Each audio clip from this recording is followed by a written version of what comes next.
Hey there, it's Anthony from Maestro Music Center. Today I'm on a Rodgers 558 or 568 model instrument, and I'm going to just give you a little fast lesson on some of the features that those of you who are more piano-based players, not necessarily organ-based players, could use. On these instruments, there are features that are there to assist you to play them so that if you don't actually play pedals, the pedals are, this particular model has a 32-note AGO pedal board. And if you play regularly pedals, you can get pretty good at playing them. It's just a keyboard for your feet if you're not really sure how it functions, and you can actually physically see where the C and the C sharp and the D and things are. Basically, it's 2.5 octaves of notes.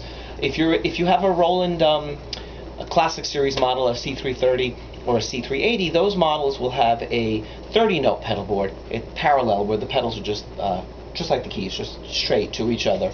Not quite as many, it's missing 2 pedals, but again, there are features to help you play. In between, actually underneath the bottom manual, with the keyboards are called manuals, there are 2 buttons. One says bass and one says melody. These are couplers, and what they kind of do is, I have 3 sets of tabs on the top. This first division says pedal, the second division says manual 2, which is up here, and the third division says manual 1, which is down here. Let me put a shalmai, which is like a reedy oboe sound.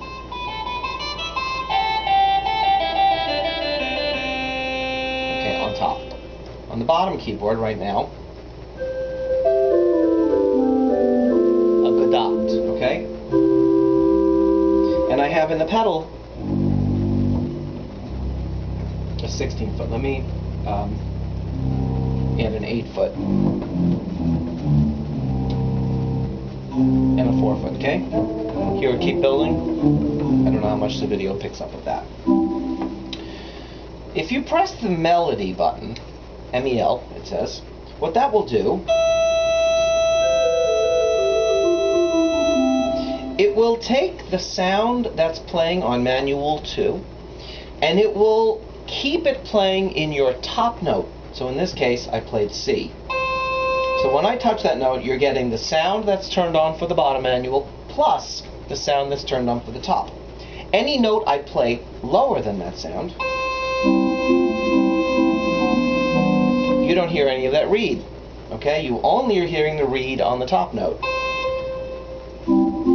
That's the same, okay?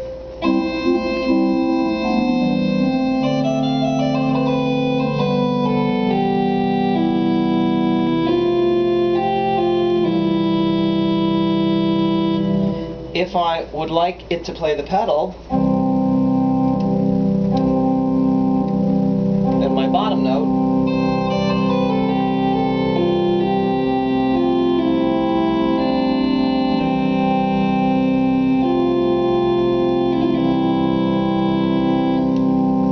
adds the pedal. Hear that? It happens actually lower than this C number 2, which is underneath button number 1. That note, any note that I play lower than that, I'm playing the pedal, okay?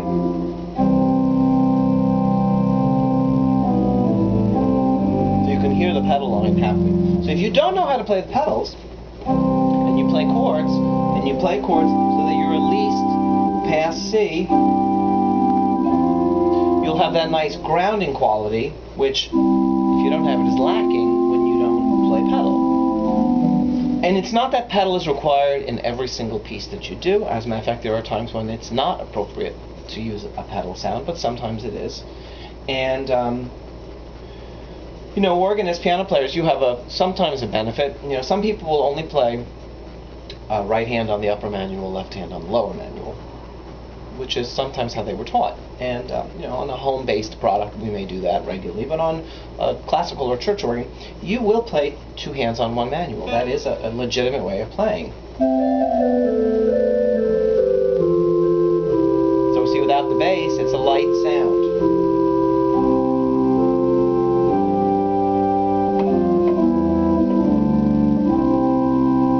I just played with my feet. Alright. The other thing that's kind of neat on these models is there's a button that says Chimes. Okay? It adds chimes to the lower manual,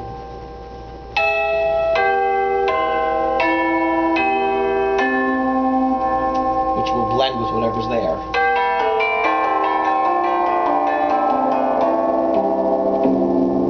It can go very, very deep. Okay, chimes.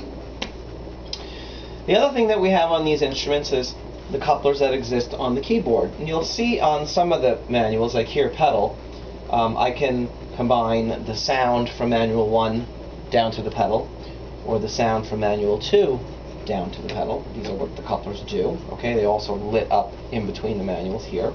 You're basically saying, take that sound that I was playing here on manual 1, let's say it's trumpet,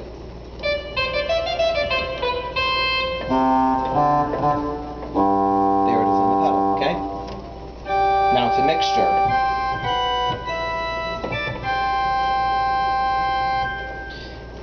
The next one takes from manual 2. Here's the Shalmai again.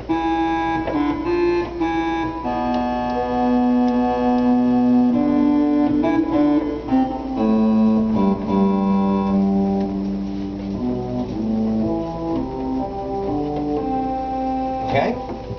I also have on manual 1 the ability to combine the sound from manual 2 down to manual 1. Sort of like the melody coupler was doing, except that kept only one note on top, so I could basically play a melody with chords below it. That will take all the sound and take these and put them as well on my lower manual, which means I can actually build a very, very large sound because I have the ability to pull all of the tabs together if I really want to. Every single manual, pedals included, have two buttons that say User MIDI. That button, those buttons are accessible for you to go into the library of sounds available in your instrument to pick any of the additional sounds, whether it be pipe organ, theater organ, orchestral sound. Some of the models have strings and choirs and pianos and guitars, and play them from the keyboard. On this model we have harpsichords we can play on there. So there's a lot of sound that you can get coming out of it. In this case, this happens to be a trumpet.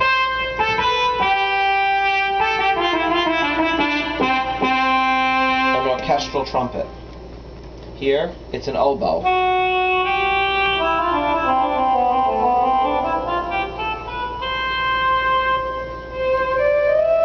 Flute.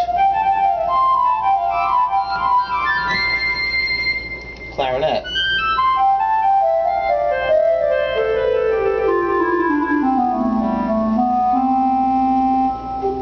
Here's that harpsichord. We blend it with other sounds, but it's there.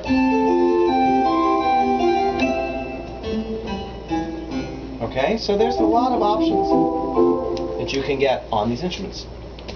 This preset is a lot.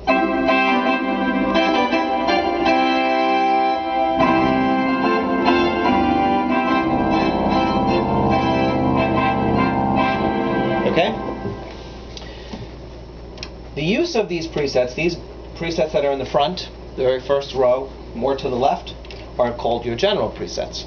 When you press any of them, they set up the whole instrument, all three manuals. Pedal, in this case, if I had more, I would do more, but my grate, my swell, and my pedal. Okay? In between the keyboards, below each keyboard, basically each manual, you have both the grate and the swell have independent pistons. You can press those pistons and it will change the sound independently just for that manual, so you can have one sound happening, let's say down here in manual 1, and press the piston and then have the second manual have a different sound while that manual will remain the same. If you use generals, a lot of times a lot of change happens automatically. Should you want immediate full organ, there's a button you press right on the very right between the two manuals, between the swell and the grate, which gives you immediately a full organ sound. And the last button here on the bottom manual is general cancel. You press it and it deletes out all the sound that you have. There are, other additional buttons inside of this to access antiphonals, which would be speakers that are in another part of the building. You could turn the main speakers on or off, or turn the internal audio on or off from the instrument. And then the last thing you have, there are these M plus and M minus buttons, and then previous and next down here. Previous M plus and M minus allow you to access, depending on the model, there are a number of memory locations that you can save your piston combinations, your preset combinations into. And each time I go backwards, this particular model has 20. So if I'm on, like I know, I went to memory location number 4, M4, and now if I press the 10 general presets, I know that, location number 4, memory button 1 is my trumpet. I knew that that's where that was, so that's why I went there before.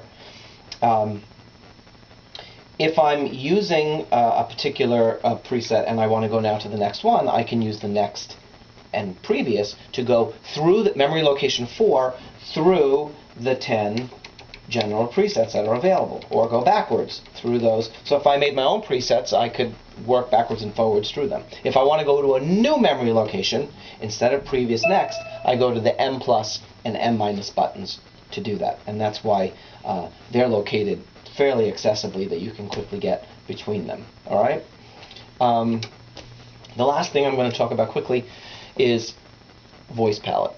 In voice palette, every single stop on the instrument has a name on the tab, but the name is only one of, in most cases, 4 different options.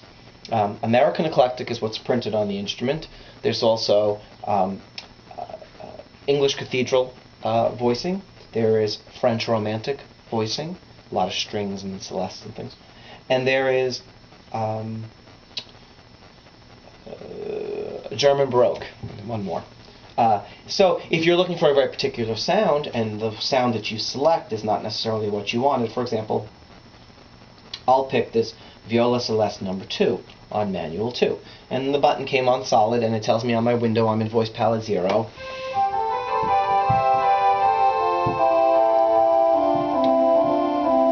Press it again on the bottom.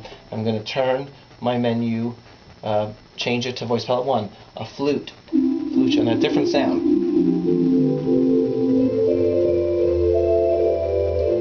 Okay, next one, Voix Celeste. So here's for the last one was English Cathedral. Here's the French Romantic version.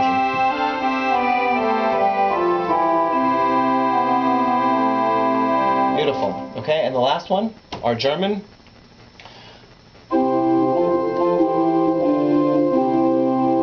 If I'm holding a chord, I can audition the 4 options.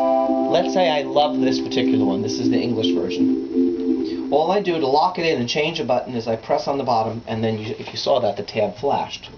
The next time I turn on that tab, it will flash at me to remind me, ooh, you're not playing Voix Celeste number 2.